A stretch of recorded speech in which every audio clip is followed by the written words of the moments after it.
dans un couvent isolé niché au cœur des Pyrénées, une ancienne malédiction plane, jetant des ombres sur la vie des sœurs pieuses qui y habitent. Lorsqu'un mystérieux chien noir, silencieux, vigilant et d'une intelligence déconcertante, apparaît à leur porte, sa présence marque le début d'un secret vieux de plusieurs siècles. Alors que des murmures étranges remplissent les couloirs et que des figures spectrales hantent la nuit, sœur Marguerite découvre que le chien est plus qu'il n'y paraît, un gardien, un guide et peut-être la clé pour briser les ténèbres qui enferment la terre.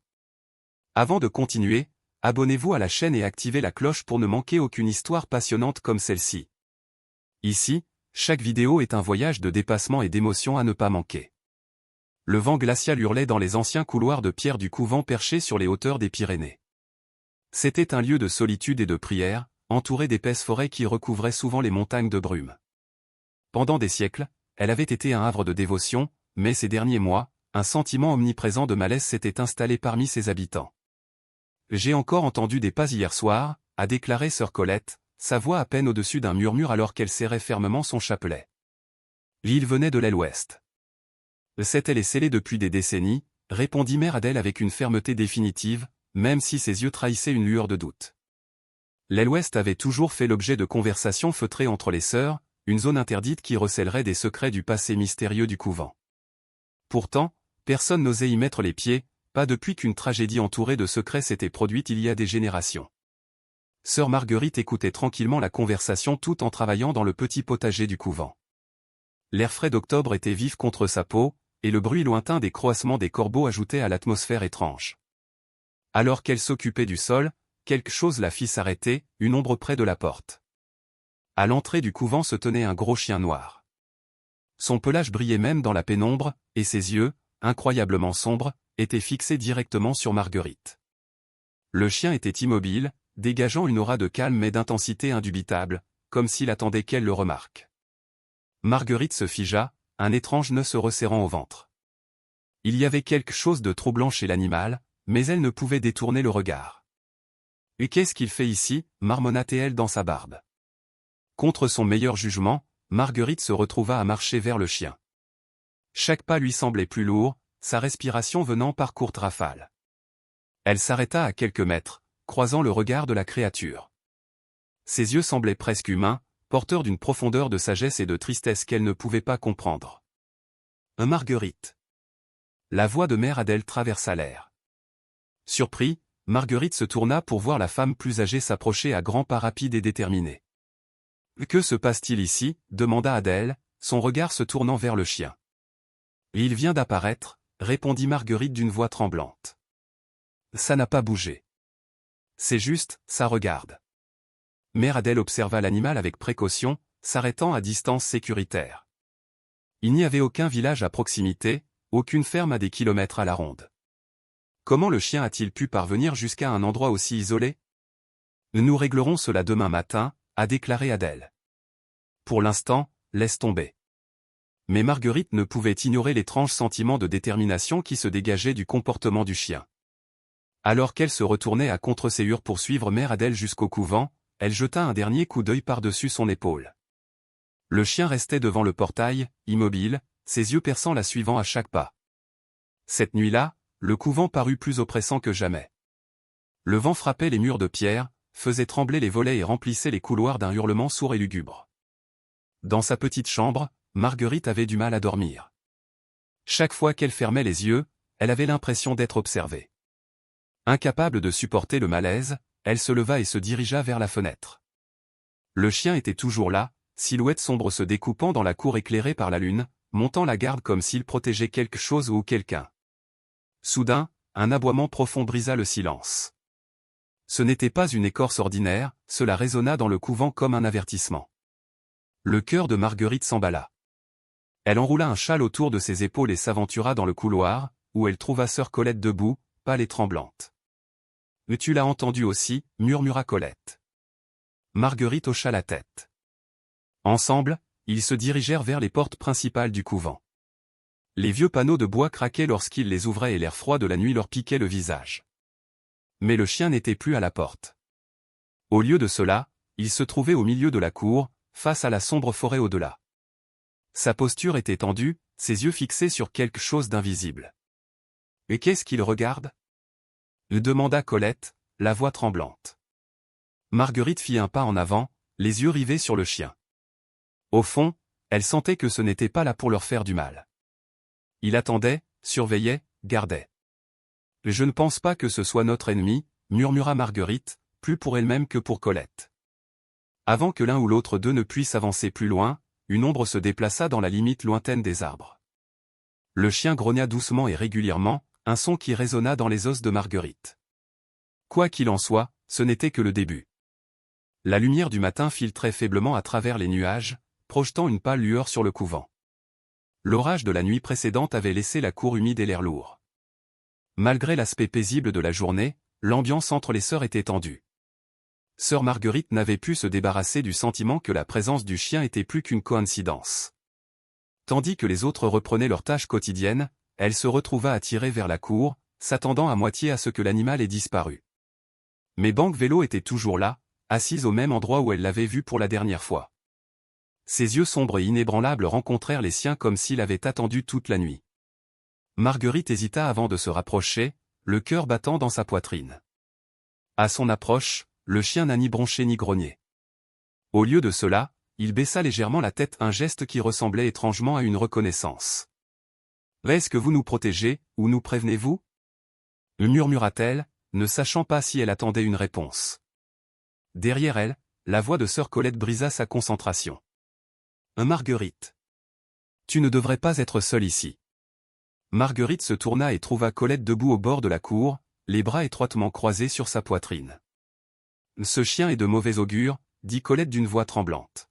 « Vous ne devriez pas lui faire confiance. »« Je ne pense pas qu'il nous fasse du mal, » répondit Marguerite en regardant l'animal.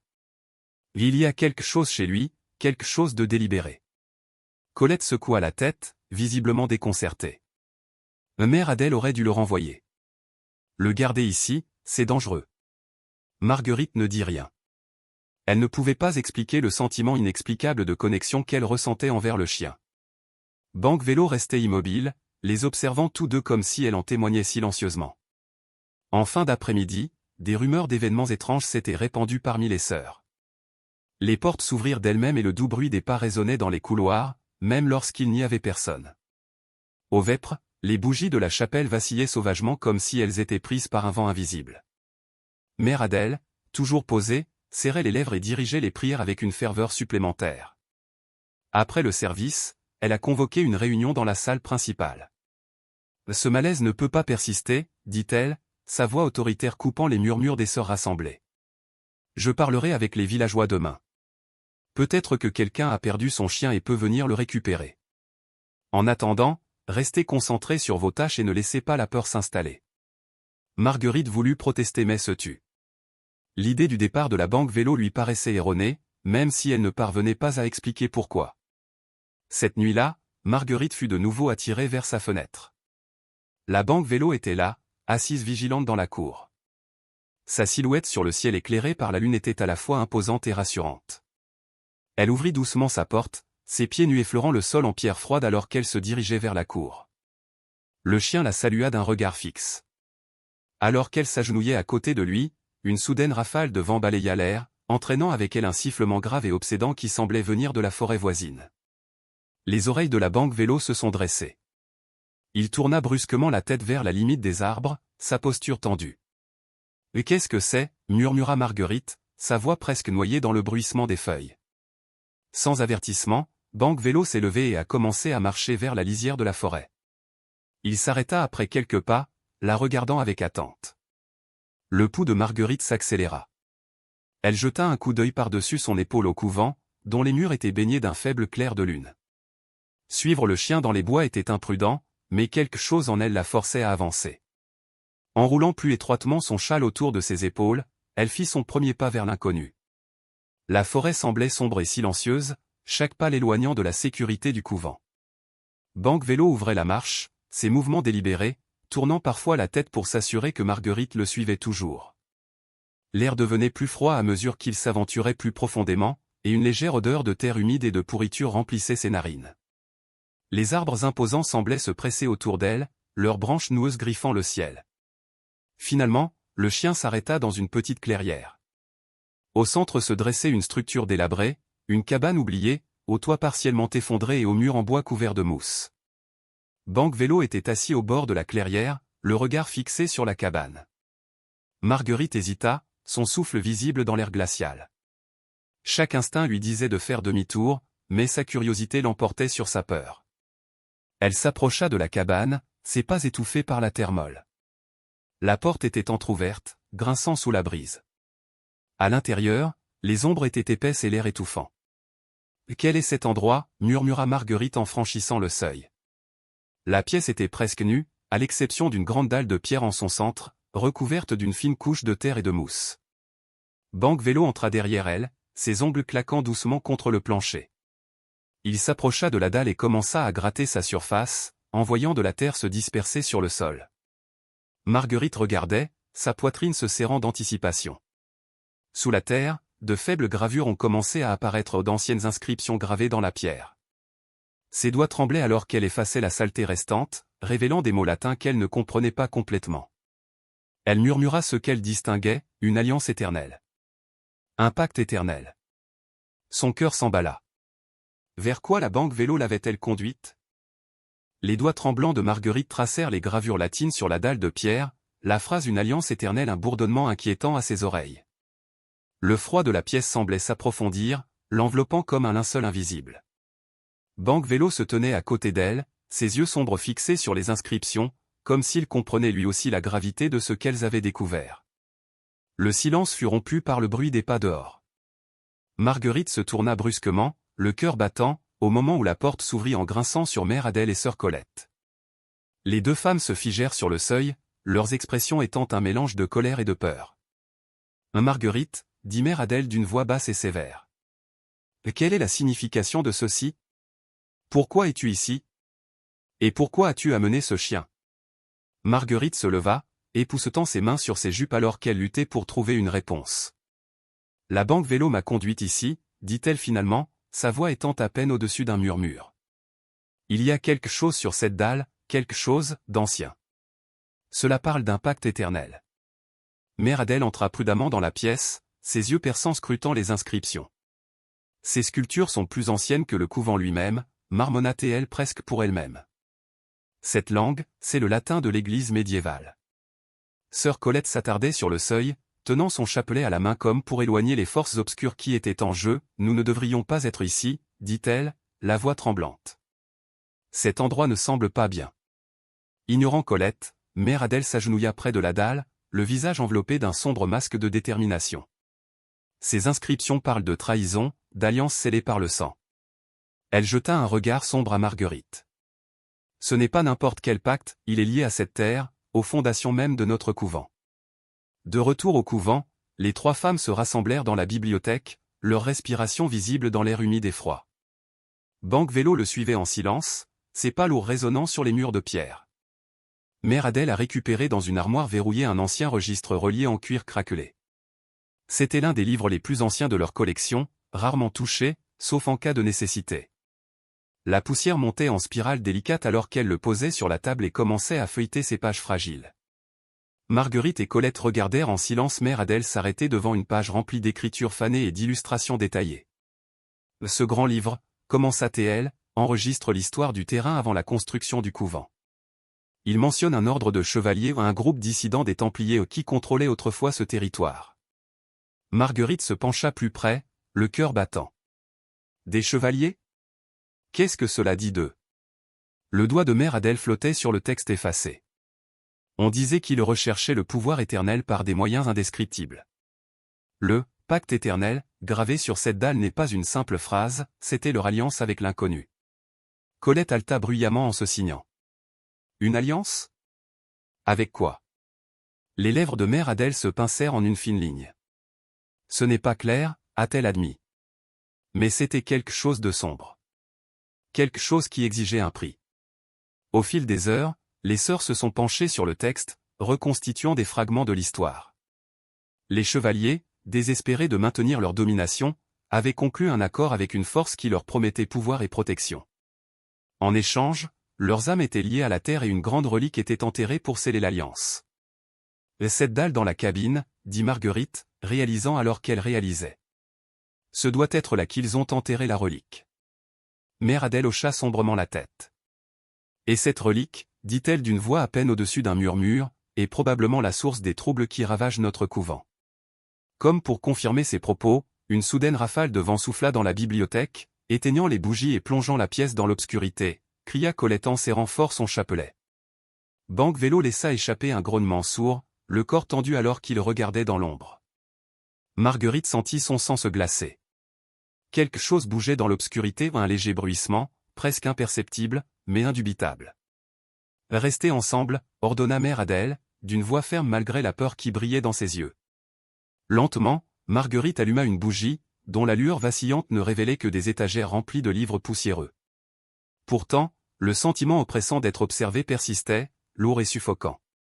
Le lendemain matin, les sœurs se sont rassemblées dans le hall principal pour discuter de leur découverte. Malgré la peur croissante, le leadership de Mère Adèle les a permis de rester concentrés. « Nous n'avons pas le choix », a-t-elle déclaré. La relique doit être déterrée et traitée. S'il reste enterré, il continuera à répandre sa corruption à travers ses murs. « Mais comment pouvons-nous l'approcher en toute sécurité » demanda Colette, la voix tremblante. « Et si c'était maudit ?» Mère Adèle jeta un coup d'œil à Banquevello, assise aux pieds de Marguerite comme une sentinelle fidèle. « Le chien nous a déjà conduits à la vérité » a-t-elle déclaré. « Peut-être qu'il est là pour nous guider davantage. » Marguerite ressentit un élan de détermination. « Je retournerai au chalet » dit-elle fermement. « Tout ce qui est enfoui sous cette dalle doit être découvert. » Mère Adèle lui posa la main sur l'épaule. « Vous n'irez pas seul, dit-elle. Nous y ferons face ensemble. Préparez-vous, mes sœurs. Ce soir, nous retournons à la cabane. » Ce soir-là, alors que le soleil se couchait derrière les montagnes, les sœurs rassemblèrent leurs outils, lanternes, pelles et leur foi inébranlable. Banquevello ouvrait la voie à travers la forêt qui s'assombrissait, ses mouvements déterminés et calmes. Lorsqu'ils atteignirent la cabine, l'air était chargé d'impatience. La dalle au centre de la pièce semblait bourdonner d'une faible énergie surnaturelle. Alors que les sœurs commençaient à creuser, Marguerite sentit le poids des siècles peser sur elle. Finalement, leurs pelles frappèrent quelque chose de solide. En débarrassant la saleté restante, ils ont découvert un coffre en bois orné de sculptures complexes. Ses charnières métalliques étaient rouillées, mais le savoir-faire était incontestablement ancien.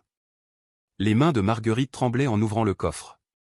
À l'intérieur se trouvait une petite relique ornée, une croix en argent incrustée de pierres précieuses rouge sang qui semblait palpiter faiblement à la lumière de la lanterne. La pièce devint plus froide et un murmure presque imperceptible remplit l'air. Banquevello laissa échapper un aboiement aigu, rompant le charme. « Ça y est » dit Mère Adèle, la voix pleine de crainte et d'effroi.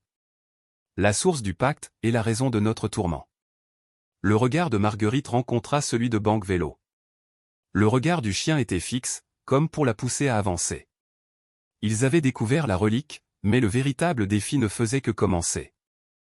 La croix d'argent, palpitant faiblement à la lumière de la lanterne, semblait dégager une présence malveillante. Le froid dans la cabine s'intensifiait alors que Marguerite la tenait en l'air, le souffle coupé alors que des chuchotements tourbillonnaient autour d'elle ou des voix douces et dissonantes qui n'étaient ni ici ni là. Banquevello grogna doucement, sa position protectrice comme s'il protégeait les sœurs de toutes les forces invisibles qui les avaient agitées. « On ne peut pas en rester là » dit enfin Mère Adèle, d'une voix résolue. « Cette relique est le point d'ancrage du pacte. Si elle reste cachée, la corruption persistera. » Marguerite enveloppa la relique dans un tissu et la plaça dans un petit cartable, le poids lui paraissant bien plus lourd qu'il n'aurait dû l'être. Alors qu'ils s'apprêtaient à quitter la cabane, la forêt semblait se refermer autour d'eux. Le bruissement des feuilles, autrefois toile de fond naturelle, ressemble désormais à la présence Dieu vigilant. La Banquevello prit une nouvelle fois les devants et les reconduisit au couvent. Malgré le malaise qui régnait dans leur cœur, les sœurs savaient que les réponses à leurs questions se trouvaient dans les textes anciens des archives du couvent. Cette nuit-là, l'air à l'intérieur du couvent était chargé de tension. La lueur vacillante des bougies projetait de longues ombres sur les murs de pierre tandis que Mère Adèle et Marguerite travaillaient fébrilement dans la bibliothèque. Des tomes et des parchemins poussiéreux étaient éparpillés sur la table, leurs pages remplies d'encre passée et de symboles énigmatiques. Colette était assise à proximité, visiblement inquiète. « Et si les chuchotements nous suivaient ici » demanda-t-elle en serrant fermement son chapelet. « Ils l'ont déjà fait, » murmura Marguerite sans lever les yeux, ses yeux scrutant le vieux parchemin devant elle. Mère Adèle, toujours en leader pragmatique, a demandé le silence. Concentrez-vous, ordonna-t-elle, son doigt traçant les lignes d'un vieux journal. Si la relique est la clé du pacte, nous devons trouver le rituel pour la rompre. Les Templiers ont laissé ces secrets enfouis pour une raison. Marguerite fronça les sourcils tandis qu'elle déchiffrait un autre passage du registre qu'ils avaient récupéré plus tôt. Ce n'est pas une relique ordinaire. Ce n'était pas seulement un symbole de leur foi, c'était leur offrande. Une offrande à quoi? Demanda Colette, sa voix à peine au-dessus d'un murmure. Marguerite hésita avant de répondre. Quelque chose qui dépasse la compréhension mortelle. Quelque chose qui leur accordait du pouvoir mais exigeait leur âme en retour. Mère Adèle hocha la tête d'un air sombre, tournant une page du journal. D'après ce texte, le pacte liait non seulement les chevaliers mais aussi la terre elle-même. Ce couvent se dresse sur un terrain maudit. Colette haletait de manière audible, ses jointures blanches alors qu'elle tenait son chapelet. Nous vivons dans l'ombre de leurs péchés? Il semble que oui, répondit Mère Adèle. Mais il y a de l'espoir. Les écrits suggèrent un rituel, un moyen de rompre le pacte et de libérer les âmes qui y sont liées. À l'approche de minuit, Marguerite et Mère Adèle trouvent ce qu'elles cherchaient, une description détaillée du rituel. Le texte était écrit dans une écriture latine archaïque, les mots étant tissés de prières et d'invocations. Le rituel doit être accompli là où le pacte a été scellé, lit Marguerite à haute voix. Et cela nécessite à la fois la relique et la foi volontaire des personnes présentes pour réussir. Cela voudrait dire. Commença Colette, sa voix s'éteignant alors qu'elle réalisait. Nous devons retourner à la cabane. Mère Adèle hocha gravement la tête. Et la relique doit être détruite lors du rituel. Ce n'est qu'à ce moment-là que la malédiction sera levée. Le faible bruit d'un grognement sourd attira leur attention. Banque-Vélo, qui gisait silencieusement près du foyer, se tenait maintenant aux aguets, les oreilles dressées et le regard fixé sur le couloir sombre au-delà de la bibliothèque. « Et qu'est-ce que c'est » demanda Marguerite en se levant. Avant que quiconque puisse répondre, les bougies de la bibliothèque s'éteignirent d'un seul coup, plongeant la pièce dans l'obscurité. Les murmures oppressants revinrent, plus forts cette fois, les encerclant comme un vent spectral. « Restez ensemble » ordonna Mère Adèle, sa voix traversant le chaos. Marguerite serrait fermement le cartable tandis que Banque-Vélo se positionnait entre les sœurs et la présence invisible. Son grognement devint plus profond, vibrant à travers le sol de pierre, comme s'il défiait les ombres elles-mêmes. Lorsque les bougies furent rallumées, les chuchotements cessèrent, ne laissant derrière eux qu'un silence assourdissant. Les sœurs échangèrent des regards inquiets. « Ce n'est pas une coïncidence, » dit Mère Adèle, d'une voix ferme mais empreinte d'urgence. « Quelle que soit la force liée à cette relique, elle sait que nous nous préparons à rompre le pacte. Alors nous devons agir vite, a ajouté Marguerite. Plus nous attendons, plus cela devient fort. Ils ont convenu d'accomplir le rituel la nuit suivante. Les préparatifs commencèrent immédiatement. Les sœurs travaillaient sans relâche, rassemblant le nécessaire, de l'eau bénite, des bougies et les textes sacrés nécessaires aux invocations. La relique, toujours enveloppée dans du tissu, semblait devenir plus lourde à mesure que les heures passaient. Marguerite sentit son énergie sombre palpiter légèrement contre sa poitrine alors qu'elle le portait. Banque-Vélo restait à ses côtés, sa présence constante et rassurante, comme s'il comprenait l'ampleur de la tâche qui l'attendait. Alors que l'aube approchait, Marguerite se tenait près de sa fenêtre, regardant la forêt. La cabane ressemblait à une présence lointaine et menaçante, cachée dans l'obscurité des arbres. Banque-Vélo était assis à côté d'elle, son attitude calme contrastant fortement avec l'agitation qui régnait dans son cœur. Elle s'agenouilla et posa doucement une main sur sa tête. « Vous nous avez menés jusqu'ici, » murmura-t-elle. « J'espère seulement que nous aurons la force de terminer ce que vous avez commencé. » Les yeux sombres du chien rencontrèrent les siens, remplis d'une profondeur insondable qui semblait dire « Tu n'es pas seul ». Marguerite inspira profondément et retourna vers la pièce, résolue. Le temps du doute était révolu. Quelle que soit la relique attachée à leur terre, ils y feraient face ensemble. La nuit tomba sur les Pyrénées, enveloppant le couvent et la forêt environnante d'un linceul impénétrable de ténèbres. Les sœurs, conduites par Mère Adèle, se dirigèrent solennellement à travers les bois vers la cabane abandonnée. Chaque pas était lourd de détermination et d'effroi, le léger bruissement des feuilles et le claquement occasionnel des brindilles étant les seuls sons accompagnant leur procession. Banque-Vélo ouvrait la marche, sa silhouette se détachant sur la faible lueur de leur lanterne. Ses oreilles étaient alertes et sa posture dégageait une détermination sans faille, comme s'il comprenait l'ampleur de la tâche qui l'attendait. « Restez proche et gardez la foi », a ordonné Mère Adèle, sa voix coupant le calme. « Les ombres tenteront de vous déstabiliser, mais nous ne devons pas faiblir. » Marguerite serrait contre sa poitrine le cartable contenant la relique, sentant son poids s'alourdir à chaque instant qui passait. Elle jeta un coup d'œil à sœur Colette, qui murmurait des prières dans sa barbe, son chapelet serré dans ses mains tremblantes. Alors qu'ils atteignaient la clairière, la cabane se dressait devant eux, sa structure en décomposition dégageant une présence inquiétante. L'air était ici plus froid, chargé d'une énergie palpable qui faisait picoter la peau de Marguerite. Banque-Vélo s'arrêta à l'entrée de la cabane, laissant échapper un grognement sourd. C'était un avertissement qui fit frissonner le groupe. « À quoi qu'il arrive, n'abandonnez pas le cercle », leur a rappelé Mère Adèle d'un ton résolu. Les sœurs hochèrent la tête, leur peur masquée par la force collective de leur foi. Ensemble, ils entrèrent dans la cabine, les lanternes projetant une lumière vacillante sur les planches usées et la dalle menaçante au centre. Le rituel commençait par l'allumage des bougies, leurs faibles flammes luttant contre l'atmosphère oppressante. Mère Adèle se tenait à la tête du groupe, la voix ferme, récitant les anciennes invocations latines du Grand Livre. Marguerite posa la relique sur la dalle et la déballa soigneusement. La croix d'argent brillait dans la pénombre, ses pierres précieuses palpitaient faiblement comme si elles étaient vivantes. Banque-Vélo gisait à ses pieds, son grognement sourd grondant par intermittence, rappelant les forces invisibles qui les encerclaient. À mesure que les prières devenaient plus fortes, l'air dans la cabine changeait. Un frisson s'infiltra dans la pièce et la lueur vacillante des bougies projetait des ombres déformées sur les murs. Les chuchotements revinrent, faibles au début mais de plus en plus forts, une cacophonie de voix angoissées qui semblait s'élever de dessous le plancher. « Continuez à prier », ordonna Mère Adèle en élevant la voix au-dessus du vacarme. Les sœurs resserrèrent leur cercle, leurs prières se chevauchant dans une tentative désespérée de rester concentrées. La voix de Marguerite faiblit tandis que les ombres autour de la pièce commençaient à bouger, se fondant en forme, de grandes figures spectrales aux yeux creux et angoissés. « Les chevaliers », murmura Marguerite, le souffle coupé lorsqu'elle reconnut les contours des armures et des manteaux en lambeaux. Les chevaliers spectraux s'avancèrent, leurs mouvements lents et délibérés. Leurs visages étaient gravés par des siècles de tourments et leurs yeux brillaient d'une lumière surnaturelle. Banque-Vélo se leva, son grognement s'intensifiant tandis qu'il se plaçait entre les sœurs et les esprits qui avançaient. « Ils ne sont pas là pour nous faire du mal », dit Marguerite, même si sa voix vacillait. « Ils sont piégés. Ils veulent être libérés. » Mère Adèle hocha la tête, son expression inchangée tandis qu'elle poursuivait les invocations.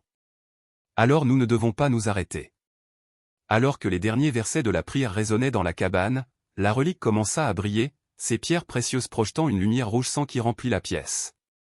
Les murmures montèrent jusqu'à un crescendo assourdissant, et les chevaliers spectraux se figèrent, leurs yeux creux fixés sur la relique. Banque-Vélo aboya brusquement, ramenant l'attention de Marguerite sur la relique. La croix tremblait sur la dalle, sa lueur s'intensifiant comme si elle luttait contre les prières. Mère Adèle s'avança, tenant une fiole d'eau bénite au-dessus de la relique. Avec cet acte, nous rompons le lien du pacte. Que les âmes des trahis trouvent la paix et que les ténèbres soient bannies de cet endroit. Elle versa l'eau bénite sur la relique. Au moment où le liquide toucha la croix, une lumière aveuglante en jaillit, obligeant les sœurs à se protéger les yeux. Un gémissement perçant emplit l'air, le son d'innombrables voix criant d'angoisse, puis le silence. Lorsque la lumière s'est estompée, la relique s'est brisée sur la dalle, ses pierres précieuses autrefois brillantes étant désormais ternes et sans vie. Les chevaliers spectraux commencèrent à se dissoudre, leurs formes torturées se dissipant en de douces volutes de lumière qui montaient vers les cieux. Marguerite baissa les mains, les larmes coulant sur son visage alors qu'elle regardait le dernier des esprits disparaître dans l'éther. Le poids oppressant qui pesait sur la cabine disparut, remplacé par un profond calme. Banque-Vélo se dirigea vers la relique brisée, la reniflant brièvement avant de se tourner vers Marguerite. Ses yeux sombres rencontrèrent les siens, et à ce moment-là, elle sentit une vague de gratitude émaner de lui ou une reconnaissance tacite de leur objectif commun. « C'est fini », dit Mère Adèle, sa voix à peine au-dessus d'un murmure. Le pacte est rompu. Les sœurs restèrent silencieuses, conscientes de l'énormité de ce qu'elles avaient accompli. Banque-Vélo se dirigea vers la porte, les regarda une fois avant de sortir. « Il faudrait retourner au couvent », dit enfin Mère Adèle en rassemblant les outils restants. Marguerite s'attarda un moment, suivant du regard Banque-Vélo qui disparaissait dans la forêt. Un sentiment de finalité l'envahit, la compréhension que leur tuteur avait rempli son objectif. Alors qu'il retournait au couvent, les bois semblaient plus clairs, les ombres oppressantes ne s'accrochaient plus aux arbres. Marguerite leva les yeux vers les étoiles visibles à travers la canopée, ressentant un regain d'espoir. Mais au fond de son cœur, elle savait que leur voyage n'était pas entièrement terminé. Le lien qu'elle avait ressenti avec la banque Vélo laissait entrevoir quelque chose de plus, une vérité qui restait à révéler. Le couvent était calme lorsque les sœurs revinrent aux petites heures du matin. Pour la première fois depuis des mois, l'air semblait plus léger, comme si le poids d'une ancienne malédiction avait été levé. La lune baignait la cour d'une lueur argentée et les murs imposants du couvent semblaient moins inquiétants. Banque Vélo s'arrêta devant la porte, se tenant silencieusement tandis que Marguerite et les autres passaient. Ses yeux sombres suivaient chacun de leurs mouvements, remplis d'une intensité tranquille. « C'est fait », murmura Marguerite en lui jetant un coup d'œil. Mais ce faisant, quelque chose dans sa position la fit réfléchir. Mère Adèle se tourna et posa une main sur l'épaule de Marguerite. « Rentrez et reposez-vous, dit-elle doucement. Nous avons fait tout ce que nous pouvions. Le couvent guérira, et nous aussi. » À contre-séhur, Marguerite obéit, mais alors qu'elle franchissait le seuil, elle se retourna une fois de plus. Banque Vélo n'avait pas bougé du portail, sa silhouette se découpant sur l'aube naissante. La journée s'est déroulée dans une brume d'épuisement et de réflexion tranquille. Les sœurs reprirent leur routine, même si un profond calme planait dans l'air, comme si les murs du couvent reprenaient leur souffle. Marguerite, cependant, ne parvenait pas à trouver la paix. Ses pensées restaient fixées sur la banque Vélo et sur le voyage qu'ils avaient fait ensemble. Elle errait dans les couloirs sans but, les événements de la nuit précédente tournant en boucle dans son esprit. Au coucher du soleil, elle se retrouva debout dans la cour, scrutant l'horizon à la recherche du moindre signe du chien. Le vent apportait l'odeur des pins de la forêt, mais banque Vélo était introuvable. « Le cherchez-vous » Marguerite se tourna et trouva sœur Colette qui l'observait. « Oui » a admis Marguerite. « Je pensais qu'il resterait. » L'expression de Colette s'adoucit. Peut-être que son travail est terminé. Il nous a amenés à la vérité, nous a guidés à travers les ténèbres. Il est peut-être temps pour lui de partir. Marguerite hocha la tête, même si son cœur se serra à cette pensée. Cette nuit-là, elle s'est réveillée avec un léger bruit, le doux bruit des pattes sur la pierre. Elle se releva vivement, s'enveloppa dans un châle et se précipita vers la cour. Il était là, debout au clair de lune, son manteau luisant comme la nuit où elle l'avait vu pour la première fois. Le regard de banque Vélo rencontra le sien, et cette fois, il contenait quelque chose de nouveau, un adieu discret. Marguerite s'approcha de lui avec précaution, ses émotions menaçant de la submerger. Elle s'agenouilla à côté de lui et posa une main tremblante sur sa tête. « Tu pars » demanda-t-elle, sa voix à peine audible. Banque Vélo laissa échapper un gémissement sourd et doux, appuyant doucement sa tête contre sa paume. Les larmes montèrent aux yeux de Marguerite. « Merci » murmura-t-elle. « Pour tout. » Comme pour répondre, banque Vélo recula d'un pas, ses yeux s'attardant encore un instant sur les siens avant de se tourner vers la forêt. Il se déplaça lentement au début, sa silhouette noire se fondant dans l'ombre des arbres. Marguerite resta là, regardant jusqu'à ce que la dernière trace de lui disparaisse. Les jours qui suivirent furent marqués par un profond sentiment de paix au sein du couvent. L'énergie oppressante qui hantait ces salles depuis des générations avait disparu, remplacée par une légèreté qu'aucune des sœurs ne pouvait pleinement expliquer. Les nuits, autrefois remplies de chuchotements et de bougies vacillantes, étaient désormais calmes. L'aile ouest, longtemps abandonnée et redoutée, est devenue une autre partie du couvent, son sombre passé enfin mis de côté. Marguerite se promenait souvent dans le parc, ses pensées retournant à la banque Vélo. Elle ressentait intensément son absence, même si elle était tempérée par le fait de savoir que sa mission avait été accomplie. Un matin, alors qu'elle travaillait dans le jardin du couvent, Marguerite remarqua du mouvement près du portail. Un petit chien noir se tenait là, au pelage lisse et brillant, aux yeux brillants et curieux. Son cœur manqua un battement. Le chien était différent au plus petit, plus jeune mais quelque chose dans son regard lui semblait familier. Marguerite s'approcha prudemment, le souffle coupé tandis que le chien remuait la queue et s'avançait vers elle. Elle s'agenouilla, tendit la main et le chien la poussa doucement avec le nez. « Tu es revenu » murmura-t-elle, une larme coulant sur sa joue. Mère Adèle, observant de loin, s'approcha avec un doux sourire. « Un nouveau tuteur, peut-être, dit-elle. » Marguerite hocha la tête, un sentiment d'espoir fleurissant dans sa poitrine. Banque Vélo n'était plus là, mais sa présence persistait dans la paix retrouvée du couvent et l'arrivée de ce nouveau compagnon. Marguerite croyait qu'il avait laissé derrière lui un morceau de lui-même, rappelant que la lumière pouvait être trouvée même dans les ombres les plus profondes. Les sœurs reprennent leur prière, leur foi renouvelée par ce qu'elles ont vécu. Et même s'ils parlaient rarement des événements entourant la Banque Vélo, chacun d'eux portait le souvenir du chien qui les avait guidés dans l'obscurité. Des mois s'étaient écoulés depuis que la Banque Vélo avait disparu dans la forêt, et le couvent était un témoignage de résilience et de renouveau. Le silence autrefois lourd et oppressant avait été remplacé par les sons paisibles de la nature, le chant des oiseaux, le bruissement des feuilles et le bruit lointain des ruisseaux de montagne. Les sœurs traversaient leur journée avec un but précis. Les prières, les corvées et la réflexion tranquille remplissaient leur routine, mais désormais, une chaleur accompagnait leur dévotion. Même l'aile ouest, longtemps abandonnée et redoutée, avait été rouverte. Sa sombre histoire n'était plus une ombre sur leur vie. Le jeune chien noir, que Marguerite nommait affectueusement Noir, est devenu une présence constante dans leur vie. Bien que plus petit et plus joueur que Banque Vélo, il portait la même énergie apaisante. Ses yeux brillants observaient le couvent comme s'il comprenait son passé et son besoin de protection. Noir suivait Marguerite partout où elle allait, sa petite silhouette étant une présence rassurante à ses côtés. Le lien entre eux s'est rapidement développé et Marguerite avait souvent l'impression que l'esprit de Banque Vélo s'attardait dans le petit chien, la guidant toujours. Par un matin frais, Marguerite se sentit attirée par la bibliothèque. Elle l'avait évité depuis la nuit du rituel, hésitant à revenir sur les textes qui avaient révélé le sombre secret du couvent. Mais quelque chose la força à entrer. Alors qu'elle parcourait les étagères, ses doigts effleurèrent un petit journal relié en cuir, coincé entre des volumes plus grands. Curieuse, elle le libéra et l'ouvrit. Le journal appartenait à un moine qui avait vécu il y a des siècles, l'un des derniers membres de l'ordre des Templiers éclatés qui contrôlait autrefois la terre. Ses entrées étaient remplies de chagrin et de culpabilité, racontant le pacte qu'ils avaient conclu en désespoir de cause. Il a écrit sur leur trahison des vœux sacrés, le prix terrible qu'ils avaient payé et leur espoir que la relique resterait cachée pour toujours. Mais c'est la dernière entrée qui a fait monter les larmes aux yeux de Marguerite. Un chien noir est apparu dans l'obscurité de notre désespoir. Gardien envoyé non pas par l'homme mais par la volonté divine, il veillait sur nos âmes maudites. Lorsque le pacte sera rompu et que le fardeau sera soulagé, je prie pour que ce gardien reste pour guider ceux qui viendront après nous. Marguerite ferma le journal, le cœur gonflé de compréhension.